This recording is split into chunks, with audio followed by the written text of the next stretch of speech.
By now you know that I'm a huge believer in the benefits of intermittent fasting, or what I can call time-controlled eating.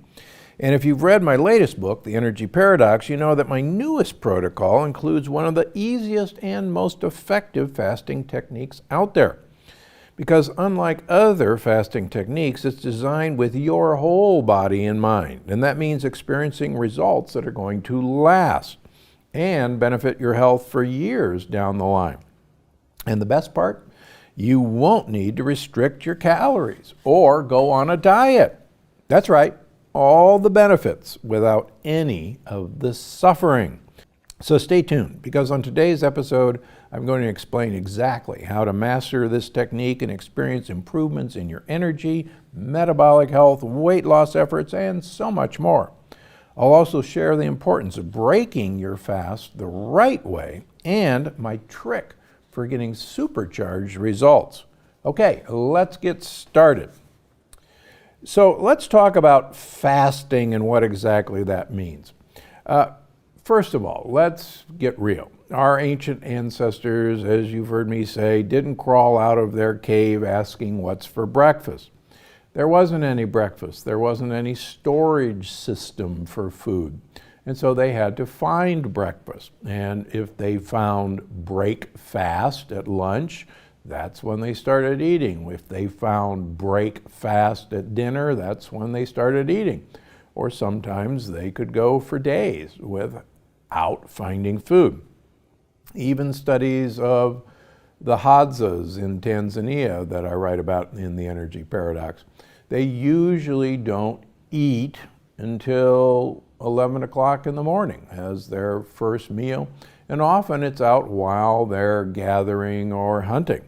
So the idea of having breakfast as breakfast early in the morning is actually a novel new concept, and actually only came into being during the Industrial Revolution in the late 1800s, when people, men at that time, would go to a factory early. They wouldn't have lunch breaks, there weren't bathroom breaks, they would work for 14 or so hours a day.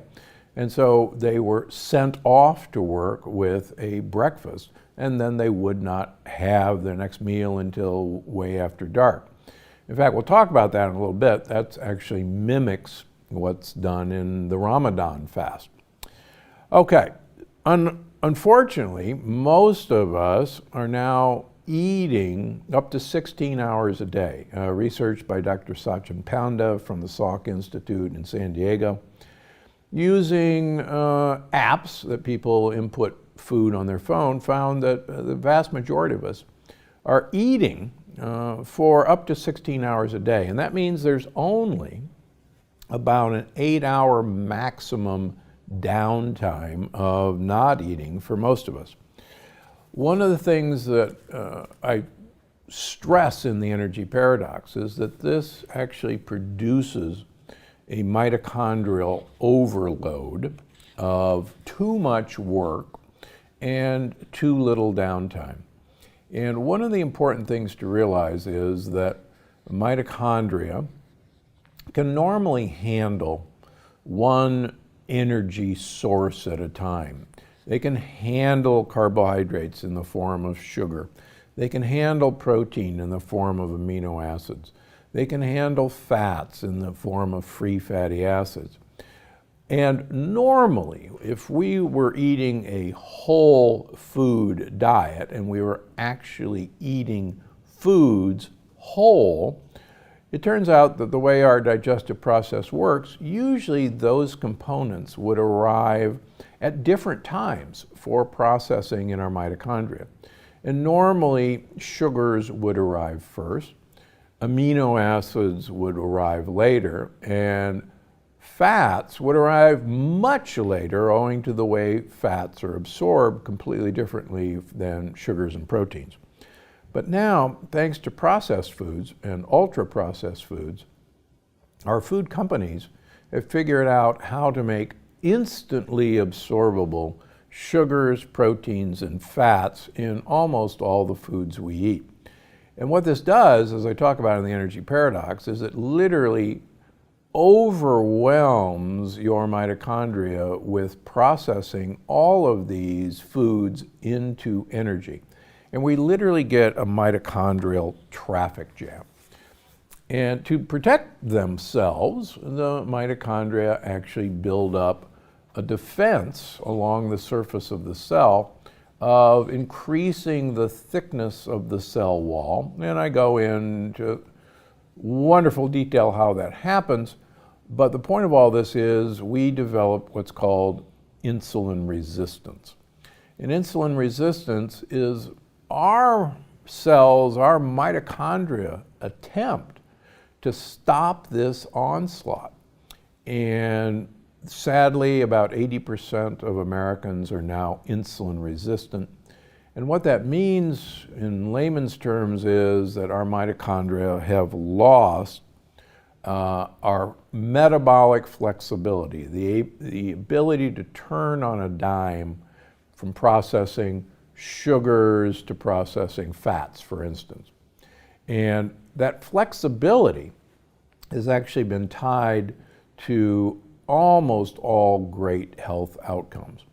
And in the energy paradox, I go into this fascinating experiment done at the NIH, where I was a fellow years ago, by Dr. DeCabo and a bunch of mice. And I won't bore you with the outcome. But the take-home point, particularly for today's talk, is mice who are allowed continuous access to food over a 24-hour period, and they sleep as well, do not have metabolic flexibility compared to mice who food access is limited in a time-controlled manner, so that they only have access during a certain amount of time during the day. And his research was actually dramatic in showing that if you're just kind of an all-day nibbler, like most of us are, you're going to lack metabolic flexibility, number one. And number two, you're not going to live as long as the mice who had a shorter time period of eating the food, even though they ate the exact same amount of food as the all-day munchers. And that, if you take home nothing from this podcast, is probably the most important fact to remember. This is not about food deprivation. This is about the timing of when you eat, and perhaps more importantly, the length of time you're not eating. Because one of the things that happens during the time you're not eating, or let's call it the fasting period every 24 hours, during that time, your mitochondria, which quite frankly work really hard and they damage themselves, and many of you have heard about reactive oxygen species or free radicals or the free radical theory of aging. The long story short is that making energy damages mitochondria, and they need downtime to repair themselves. The more downtime you give them, quite frankly, the more time they have to repair themselves, to recover from that onslaught that you do every day by giving them food to work with. So the take home from this part is, within reason, the longer we go in the fasted period every 24 hours, the better our mitochondria repair themselves. And the other take home is, you can eat the same amount of food, live longer, have better health, as long as you compress that eating window.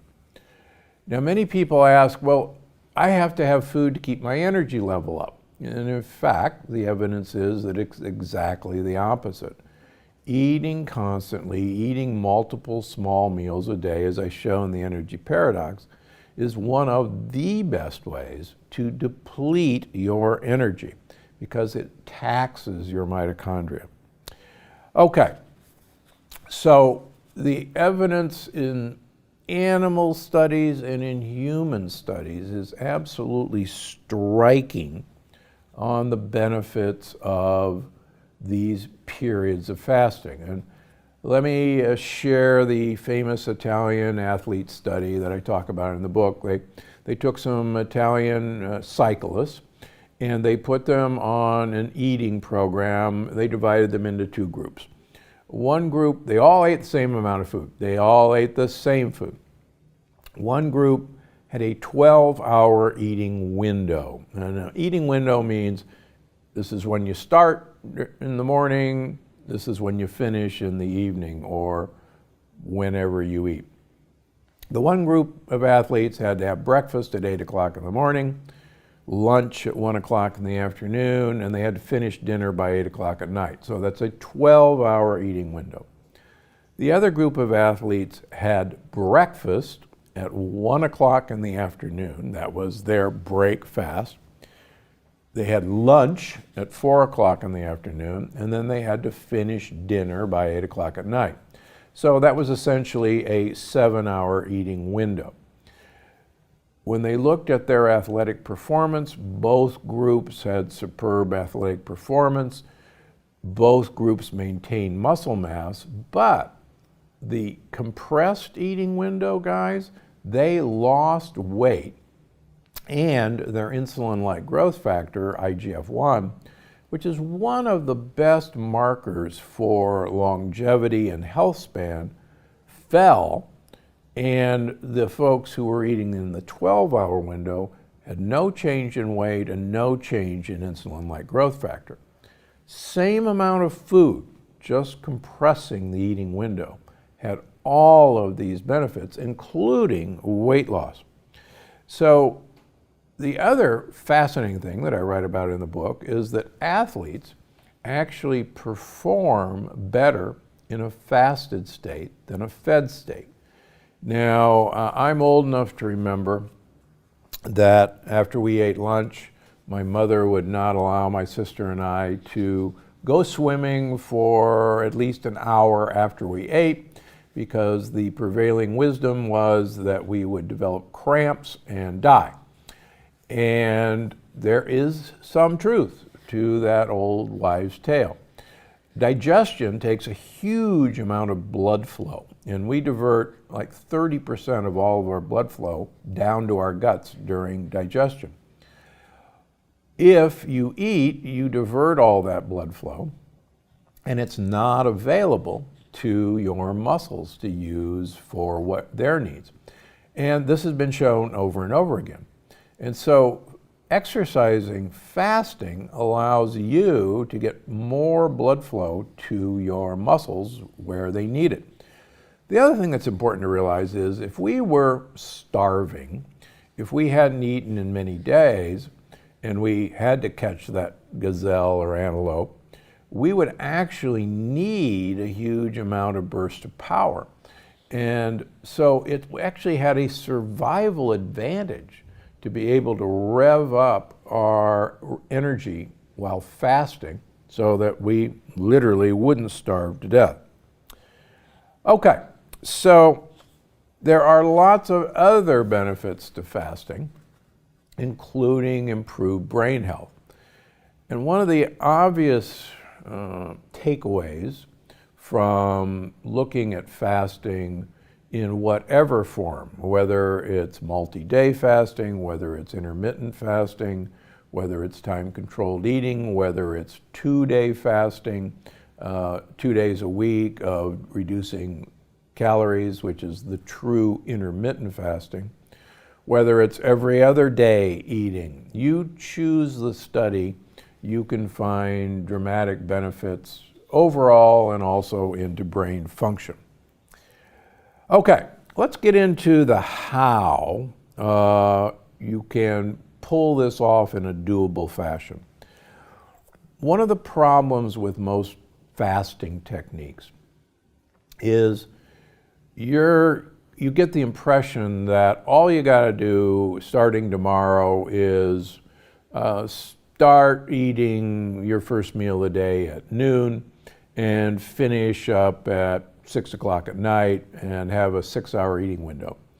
As I talk about in the energy paradox, about 80% of us are insulin resistant. And strange but true fact, when you have an elevated insulin level, insulin prevents you from mobilizing fat as free fatty acids from your fat cells. It literally blocks the hormone called hormone-sensitive lipase from allowing fat to be released from fat cells. So if you're insulin resistant and you haven't eaten all night, and then you try to go from, say, 7 to noon without eating, under normal circumstances, you would be releasing free fatty acids from your fat cells. They would be used for fuel by all your mitochondria. A few of them would be turned into ketones by your liver, and ketones could be used as an alternative fuel in your brain. Ketones can get into your brain, free fatty acids can't, and you'd be fine making it to noon. But again, 80% of us don't have that ability to mobilize free fatty acids. So it's no wonder that we kind of sputter to a stop. We get hangry, our brain doesn't work right, our muscles don't work right. And most people, whenever they start a fasting program, give up because it's just not worth it. They don't feel very well. So instead of dropping calories down to almost nothing or going a whole day without eating, I really want to make this a lot easier for you. So I want to get you to that optimal eating window, which is preferably around 6 hours, but I want to take you down slowly so that you can slowly get insulin resistance reversed. And I think it's actually easier than you think. And in the Energy Paradox program, I've actually got a 6-week period where we change your eating period by 1 hour every day, rather than just going from I'm eating 16 hours a day to now I'm eating 6 hours a day. That's not doable for most people. So as I show in the book, let's suppose on Monday you would normally eat breakfast at 7 o'clock in the morning. On the first week, you're going to eat breakfast on Monday at 8 o'clock in the morning. Then on Tuesday, we're going to try for 9 o'clock in the morning. On Wednesday, we're going to try for 10 o'clock. On Thursday, 11 o'clock. And Friday, we'll try to get to noon. Now, the good news is, let's suppose on the first day you did fine getting 8 o'clock and you did fine getting to 9 o'clock, but getting to 10 o'clock, you kind of sputtered out. That's okay. We'll let you eat at 9:30. And again, we'll just kind of hold at 9 o'clock that week. The next week, we'll try again. Oh, and I should say, you get the weekend off. Now, what kind of great program is that? I only ask you to do this 5 days a week and take the weekend off. Why am I asking you to do that? Because human studies show that compliance with restricting our eating window soars when you don't have to work so hard for 2 days a week. And that's one of the secrets in my patient population why people can do this consistently year after year and not just throw up their hands. Where is the sweet spot? Well, it looks from most human studies and even animal studies that 6 hours is really the sweet spot. There is one human study that 4 hours of the eating window is great, but it doesn't give you any additional benefit. So for now, we're going to aim to get you down to around 6 to 8 hours as that sweet spot. The other thing that's important in terms of brain health is just like you would get cramps in your legs if you went swimming after you ate. It turns out that your brain needs to get washed during the night of all of its debris, and it requires huge amounts of blood flow to do that. And that brain washing time period occurs during deep sleep, which usually occurs early in the sleep cycle. So one of the things that we want to try to do is not eat anything for about 3 hours before we go to bed. And so if we can finish you up at 7 o'clock at night maximum, and then go to bed, say at 10 o'clock, we're well on our way to allowing increased blood flow to the brain because it's not down digesting your food. Okay. Why restrict the eating window instead of going 24 hours, completely not eating, or even a long water fast? Now, certainly every religion has a fasting tradition, and you name the religion, there's a fasting practice. And certainly there are very interesting benefits to prolonged water fasting. And just in case you didn't know it could be done, the longest on record water fast was 381 days of having only water as nourishment, if you will. 381 days. So it can be done. But here's the dangers, and I've talked about this before. We store organopesticides, biocides, and heavy metals in our fat cells.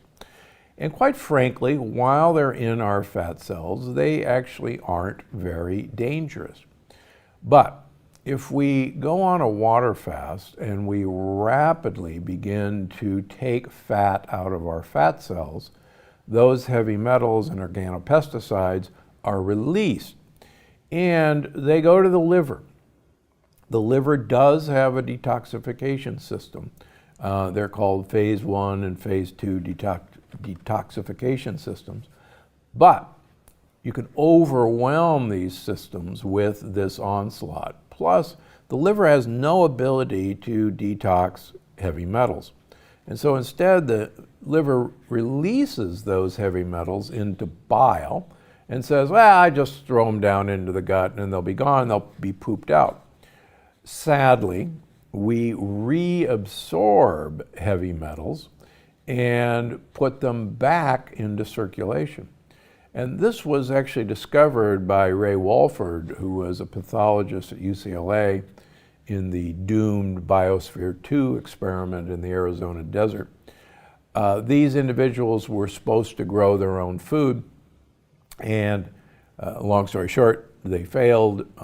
They lost about 30% of their body weight in 6 months' time, and one of the findings of Ray Walford was that the heavy metals in the volunteers, including him, went skyrocketing high in their bloodstream, and it took over a year for the heavy metals to come down. So, the idea of us as modern humans so loaded with toxins and heavy metals going on even a 2 or 3 or 5 day water fast, unless you're prepared to handle the heavy metal onslaught, is really a bad idea.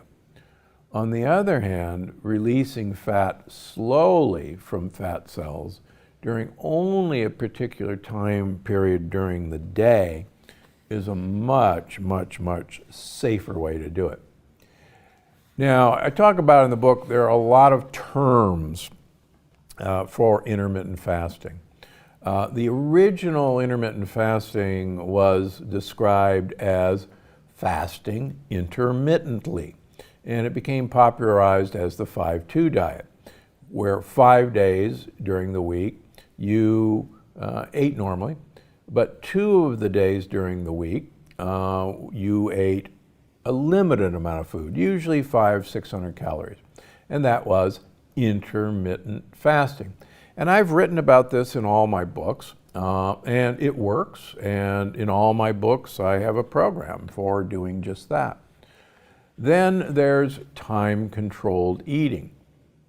The original time-controlled eating was done in mice, and you can really control mice, and it was called time-restricted feeding because you'd feed mice on a schedule. And just actually this week, a fascinating new paper showing that time-controlled eating in mice that are genetically predisposed to high blood pressure, if you time-controlled feed mice, lo and behold, their blood pressure normalizes. So another huge new benefit of just restricting the time period of eating. And I won't go into why that occurred, but it works. Anybody's welcome to correct me if I'm wrong, but as far as I know, I was the first person to write about time-controlled eating back in 2006 with my first book, Dr. Gundry's Diet Evolution. And there's a funny story about that whole chapter. So I've been doing this for a very long time.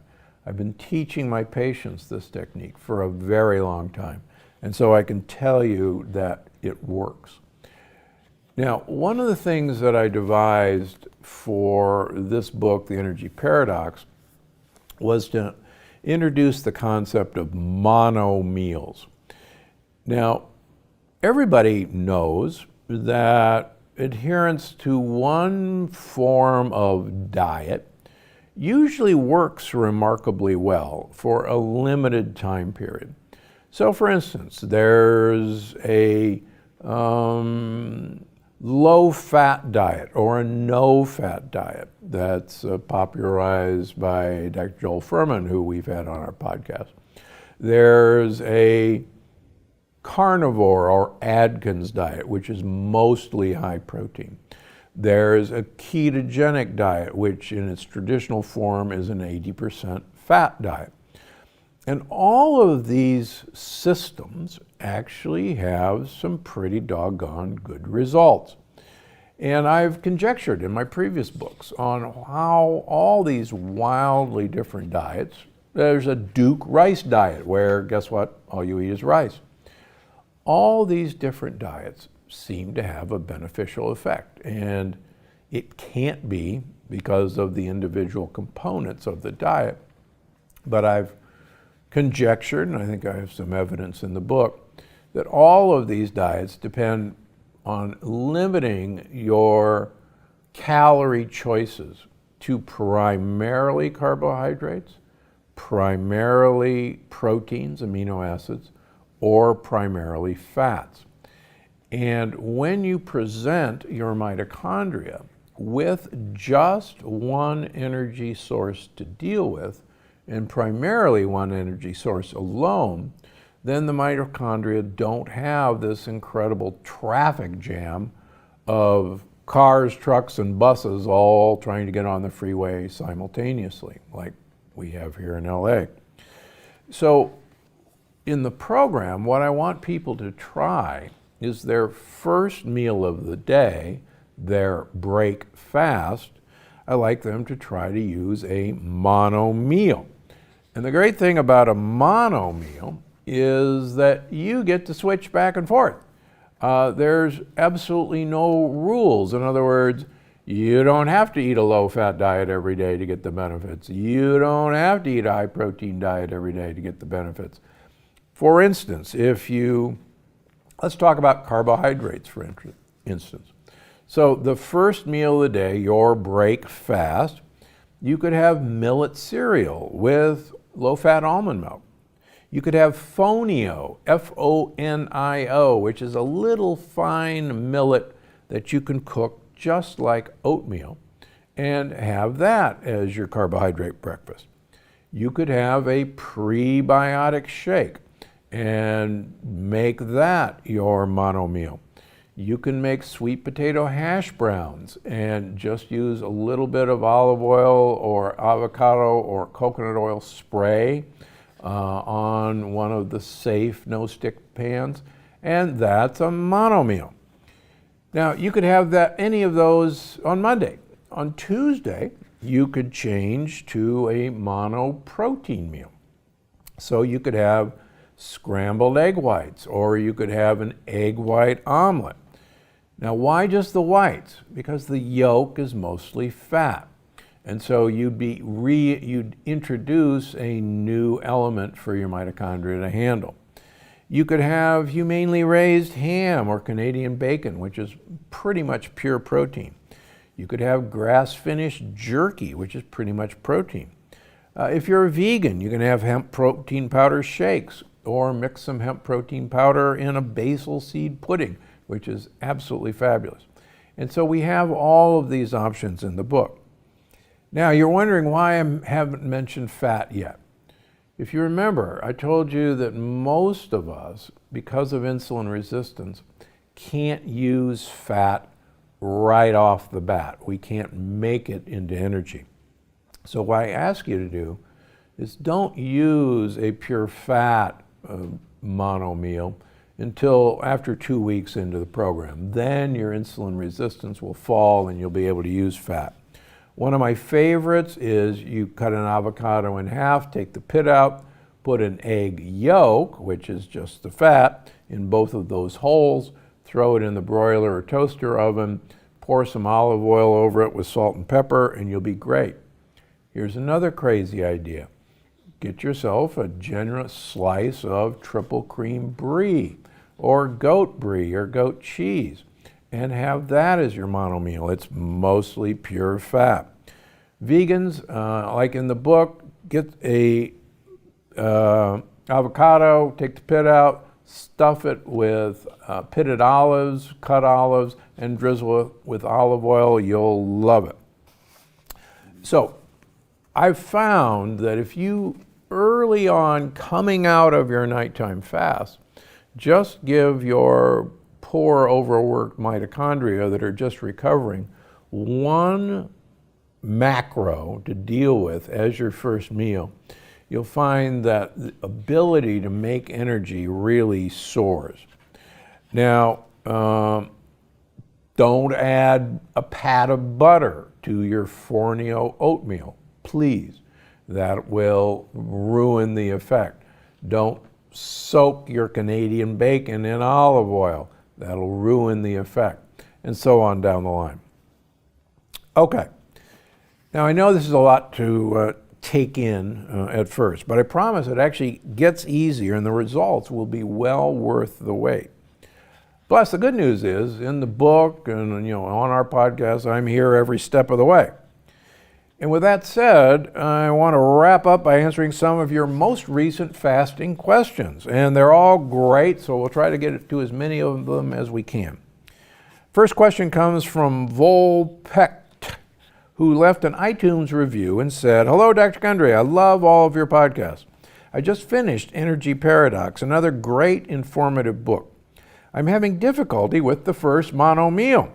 I need more simple ideas for protein, carbohydrates, and fats as they become introduced. Should the carbohydrate meal be mostly resistant starches?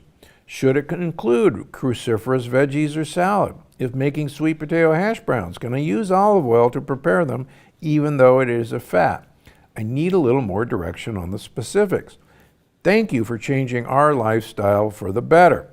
So that's a great question. I think I probably addressed a lot of those questions in what I just said. But you can have any primarily carbohydrate source. If you want to have a bunch of roasted Brussels sprouts as your first meal, go right ahead. If you want to have a salad with just a little spray of olive oil on it as your first meal, go right ahead.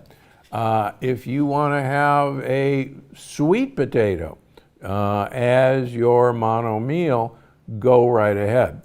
The really interesting thing about this is you don't have to be really concerned about whether the starches are resistant, whether they're, for instance, if you want to have pressure cooked basmati rice as your first meal, it'll work just fine.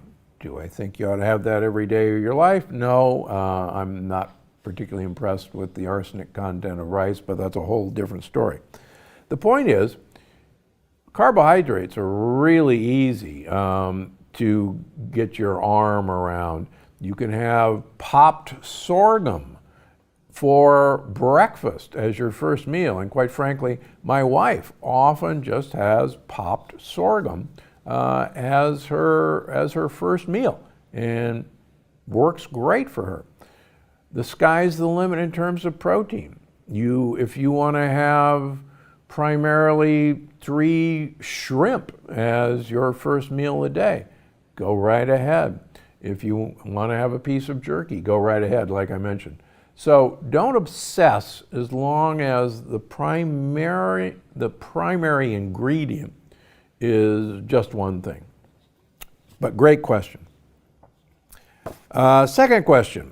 For the energy paradox, how long do I wait between my first meal and my next?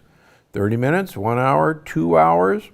So the important thing about all the studies, whether they're human studies or mouse studies, is anything goes, quite frankly, during that window of eating. And it really doesn't matter when you eat during that window of eating. And that, in a way, is very exciting. So if you're a person who wants to do the mono meal at 11 o'clock in the morning, and you feel odd that now you're going to have lunch at 1, go right ahead. And remember, the second meal can be an absolutely normal meal. If you want to say, well, I'm going to have my first meal at 11, and I'm not going to have my second meal till 4 o'clock in the afternoon, that's fine too. The important part is you can actually eat a full day's calories. You don't have to restrict the amount of food you eat. You just have to restrict the time period that you're eating that food in. So the great thing is you really don't have to go on a diet, which is great. This one's from Teresa J. Kirby on Instagram. Hi, Dr. G. I just finished listening to the Energy Paradox and loved it. For the controlled fasting, can you break fast at 7 a.m. and start fasting at 3 p.m. to 7 a.m.? Throughout the book, you always stress first meal at 1 p.m. Would love clarification on this, please. Thanks in advance. So that brings up a really interesting conundrum. So let me address that in one of 2 ways. First of all, as you know, I talk about the Ramadan fast. And it's what I call eat, pause, eat. During Ramadan, during the holy month of Ramadan, you have to eat breakfast before dawn, and then you don't eat or drink until after dusk. And that actually makes about a 12-hour fasting window. If you then add in sleep, most practitioners of Ramadan are fasting 20 out of 24 hours every day. So they actually have a 20-hour fast. They get all the benefits that ensue from a time-controlled eating window. So as I talk about in the book, there are a lot of people who just do not want to give up breakfast early in the morning. And if you're one of them, please try my eat, pause, eat system and try to get a 12-hour window between the 2 meals that you're going to eat during the day. Now, to get to your question specifically, when I was designing this program for real people, I worked with my editor, and I said, you know, if I was going to do this for real, I'd really like people to start eating at about 7 o'clock in the morning and finish up about 1 o'clock, 2 o'clock in the afternoon, and then start their fast period. But working with patients, working mothers, families for over 20 years, it was very clear to me that that system is not doable in our society and to have a life. So if you like to do that, you're really doing it a great way, and keep up the good work on that. I shouldn't mention that when I write about what I do during the winter, as most of you know, I eat in a 2-hour window, the OMAD, 1 meal a day, and that window is from 5 to 7 o'clock at night. Now, is that the way I would really design it for perfection? No. But my wife and I both work. That's when we're home. And so that's the most practical way to have a life while eating 1 meal a day. Because if I didn't have a life, then instead of OMAD, I would go mad. So that answers your question. Next question. Hi, Dr. Gundry. I'm easily eating within an 8-hour window now. At what point should I stop decreasing my feeding window? Are there other ways to kick things up a notch? Well, human studies appear that a 6-hour window may have the maximum benefit. So that's 6 hours of eating, and that's 18 hours of not eating. I like the idea of not eating better than fasting, but because part of that time period you're sleeping, and you're not fasting when you're sleeping, you're not eating when you're fasting. And it just, to me, makes more psychological sense to call it not eating. There, as I mentioned before, a 4-hour window doesn't seem to add any additional benefit. To me, it makes a lot of sense to try during the week, during the winter months, to even compress that further to a 2-hour eating window. But I don't do that on the weekends. So on the weekends, I'm back to eating more to about an 8-hour window on the weekends. And there's some probably pretty valid reasons that we shouldn't constantly be in a 22-hour fasting window every day. But that's for another day. From Haneen on Instagram. For those who want to gain weight, is it possible to apply the time-controlled eating without losing weight? That's a great question. It turns out that one of the overwhelming benefits of time-controlled eating is that you will lose weight. And quite frankly, for most people in America, that would be a wonderful thing. However, I have a lot of very thin patients who I've used this program with. As long as you understand that you can overcompensate with the amount of food you eat during that time period, you can keep the weight on. In my practice, I've found that macadamia nuts are, number one, easy to overeat and get it into your system. The other thing we've gone to is encouraging almost overconsumption of resistant starches. And quite frankly, with some of the really great new pastas that are made out of cassava, you are going to get the mouthfeel of what you're used to with pasta. And I've had some thin people very successfully implement this program and still maintain and even gain weight. But for the most part, it's a great weight loss program. Next question. Do you have any advice for pushing through the hunger pains? Well, first of all, long ago, I used to tell my patients to embrace the hunger and welcome it. But now, thanks to the Chinese study that I talk about in the book, I think the secret is prebiotic fiber. And for those of you who haven't read the book, there was a fascinating Chinese study that it's called the gut-centric theory of hunger, and that bacteria in our gut want certain things to eat. And quite frankly, the gut buddies want prebiotic fiber to eat. We can't digest it, it's for them. On the other hand, our gang members, as I talk about, want simple sugar and want saturated fats. And we now know they send messages to our brain to seek out the foods that they want to eat. So in the Chinese study, they took men and put them on either a 7-day or a 14-day water fast. The men were given 100 calories of prebiotic fiber. They couldn't digest the prebiotic fiber. It was for their gut buddies. And lo and behold, if you fed the gut buddies what they wanted to eat, even on a 14-day water fast, they had absolutely no hunger. And here's the other great news. Prebiotic fiber does not count against you during the fasting period because you're not getting any calories from the prebiotic fiber. The bugs are eating it.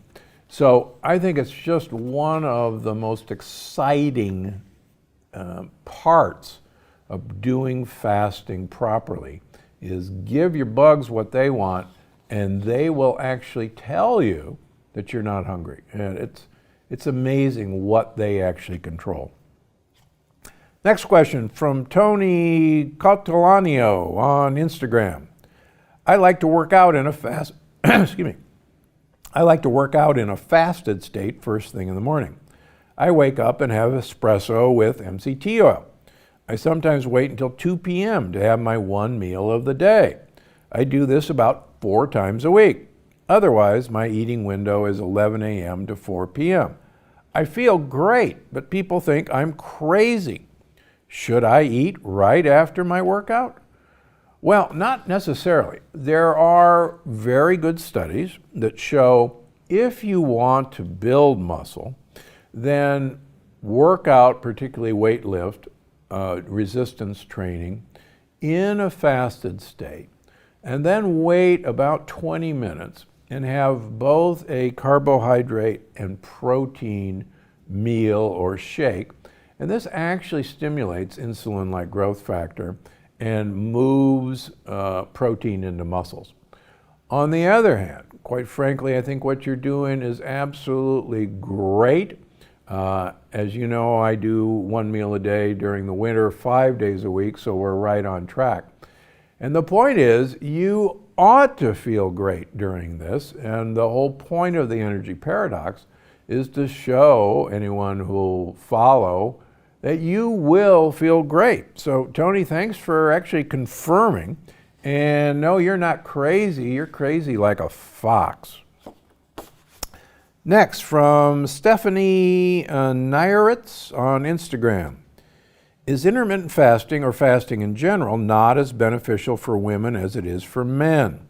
Should women fast differently or not fast at all on certain days depending on their hormone levels and where they are in their cycle? So first of all, if you have an eating disorder or a tendency to an eating disorder, then absolutely fasting, intermittent fasting is not for you. If you have an addictive personality, then intermittent fasting is not for you. If you are pregnant, actually I take that back, if you are trying to get pregnant, then intermittent fasting is not for you. And otherwise, even if you're pregnant or just having a regular, monthly cycle, intermittent fasting works just as well for women as it does for men. But those are the provisos that you really need to take into consideration. I have a number of women who practice intermittent fasting and thrive with that. So with those provisos, don't be afraid of it. Next question, how does the fasting technique in the energy paradox compare to techniques you've recommended in previous books? How do I know which one is right for me? Well, as I've written about in all of my books, all of them have a discussion in these various forms of instituting intermittent fasting, whether it's the 5-2 diet, whether it's the time-controlled eating that I talk about in all my books, whether it's the fasting mimicking diet that's been popularized by my friend Walter Longo, where you eat a pure vegan diet for 5 days in a row once a month.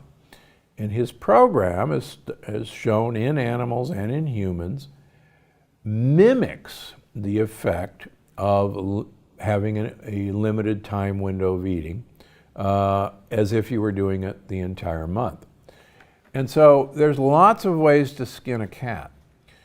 In this book, I wanted to really concentrate on getting people to a point where they could easily time control their eating window. And the whole purpose of the book is not only to convince you that it's a good idea, which it is, but to hold your hand and get you to a point where this becomes a doable, non-suffering, enjoyable thing to do, and you take the weekend off. The great thing about this, you can combine this with, say, a fasting mimicking diet and have one of the weeks where you're only eating a vegan diet. And as you know, I have recipes in the Longevity Paradox and in the Plant Paradox to do just that. We have a 5-day fasting mimicking diet plan in both of those books. So you can mix and match. The purpose of the Energy Paradox was to really get you the tool to make time-controlled eating enjoyable and doable, and have you not fall flat on your face like so many people do. Next, from Lacey Wilson on Instagram, I've seen some practitioners say fasting can negatively affect hormones and thyroid function. Is that possible?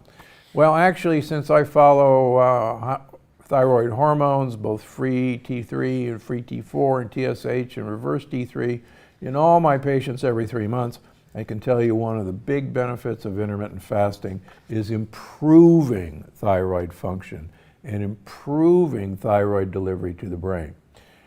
We see a number of people whose TSH, thyroid stimulating hormone, comes down and down and down during intermittent fasting, which is a great sign. It means your brain says, man, I've got so much thyroid hormone, I don't need to ask for anything more. We also see a number of people have a fall in free T3. And that once again means your body is just this incredible energy efficient producer, and it doesn't need the stimulation of T3 to do it. So please, this is all over the internet. This is actual patient data for over 20 years.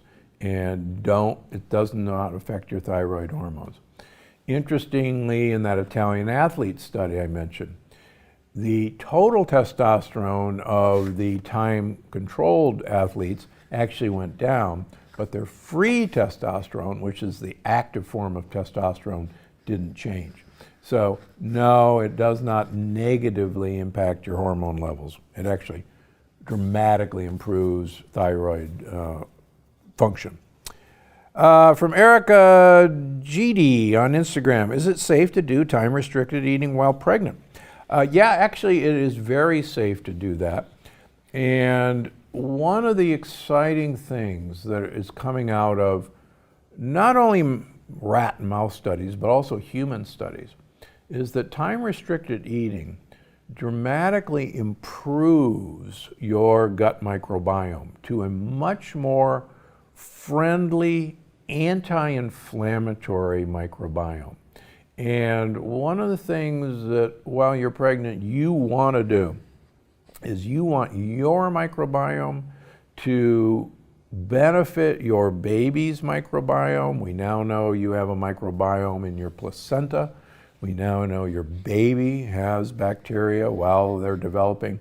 So you want to give your baby the best possible combination of gut buddies, and intermittent fasting is one of the best ways to do it. Okay, so that's it. It's time for the review of the week.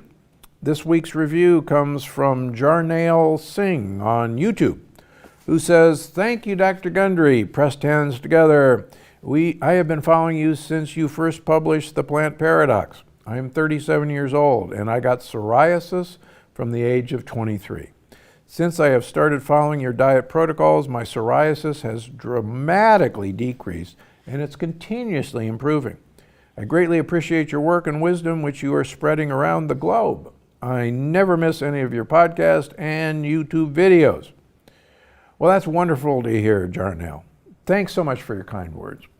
You know, it's reviews like this that makes a huge difference in how many people we can teach and reach with our message about diet, nutrition, and health, which is why you, listening to this right now, can play a major role in helping other people across the globe transform their health and energy, all by rating and leaving your comment or question us on iTunes.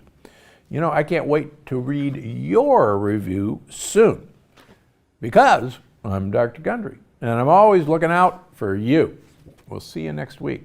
Before you go, I just wanted to remind you that you can find the show on iTunes, Google Play, Stitcher, or wherever you get your podcasts. Because I'm Dr. Gundry, and I'm always looking out for you.